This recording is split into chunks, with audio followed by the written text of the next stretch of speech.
Hello, Irina here from Born to Succeed. I'm so happy to be continuing my Q&A video series. So, in this video I'm going to answer a question I got from Andre. Andre writes, I think there are many things to improve in myself, but what I expect are tips to find what I'm best at, do it with pleasure and succeed at it. Do you think that it's something that you can help me with? Thanks, Andre.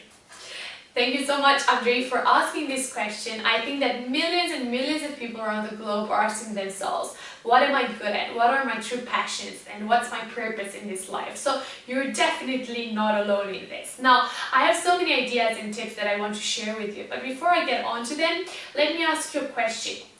Why do you feel there's something you need to improve in yourself? I think that so many times people think there's something they need to change about themselves or there's something they need to fix in their way of being. But the thing is, we're all born great. There's nothing wrong with you, there's nothing you need to improve in yourself. I just want to get this out of the way because I really want you to get it, because you were born to be great, you have amazing potential and resources within you. There's nothing else you need to be, there's nothing else you need to do. You are amazing just the way you are, you just need to learn to love yourself and accept yourself, okay? Now, once we've got this clear, I can now get on to my tips. So, my first tip for finding what you're best at is to actually write down your passions. Yes, write down all the things you love doing that get you excited. Even though at first you can't really tell the connection between your passions and your future career or the business you want to build, that's okay. Just list them all out. It will help you get your brain flowing. And just put them down no matter how crazy they seem. Let's say your passion is to travel around the world and help the poor, or you like riding horses in the forest for hours and hours, or you like playing computer games, whatever that is for you, just write it down and you'll never know how this will help you. And then at the end of it, you'll come up with a good list of things that make you feel good.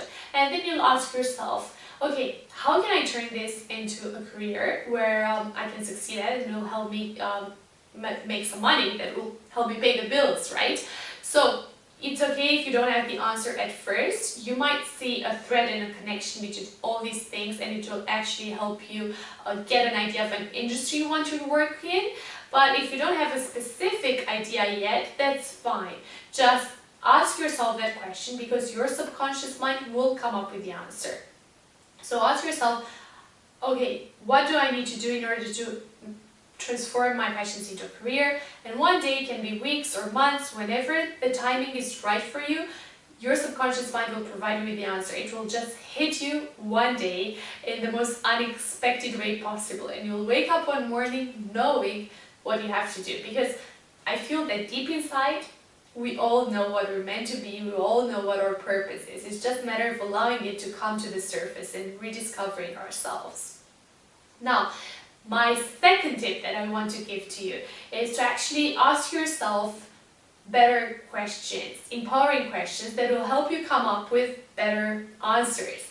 Because you see, so many times people think to themselves, I'm stuck, I don't know what I'm good at. I'm not saying this is your case, but so many people block their creative process just by thinking, okay, how am I going to do this? It's impossible.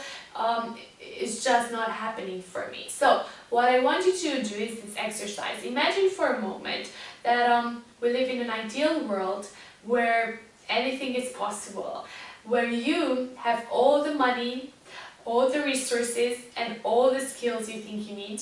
And in this world, failure is not existent. Failure is not an option. So in this world, what would you do? What would your life look like? Think about all the people you'd meet, all the events that you'd experience, all the situations you'd be involved in. Think about what would your career look like in this ideal world, where money is not an issue, where failure is not an option, and where expertise or experience is not a problem. What would you do? Now, the third tip I want to give you is to actually take action. Now you know what you like doing, now you know what you would enjoy, it's time to take action towards it. It doesn't matter if it's a small step, it doesn't matter if you do it for free at first. it's okay. It's just a matter of discovering and experiencing it if it's something you'd actually enjoy doing, if it's something that fills you up. And don't be afraid to make mistakes along the way. Don't be afraid of failure. Because you see, if this road does not work for you, that means you'll get closer and closer to the road you need to take. And if that option or that career choice was not meant to be after you experience it, then that means something bigger and better is awaiting for you around the corner. It means you can now focus on the right road ahead of you, and now you know all these things and all these ways of living and of working that are not working for you, and now you can actually discover what you actually love doing. So just try and try and try over and over again until you discover which is that one thing that you enjoy doing and you're good at, and which helps you live a fulfilling life and a life you love. Now, hope this video has helped you. Now it's your turn. I want to hear your story. Have you gone through a similar phase like Andre? How have you uncovered your passions? How did you overcome those barriers? How have you managed to find out what you're good at? I want to hear your story, so please share it by commenting below. I love to hear from you. Now, if you like this video, then go ahead and like it. And then please share it with your friends and via social media, and let's help more people find out what their purpose and passion in life really is. Now, I'll catch up with you next time. In the meantime, don't forget to live life powerfully and live a life you love by following your passions and feeling good about them.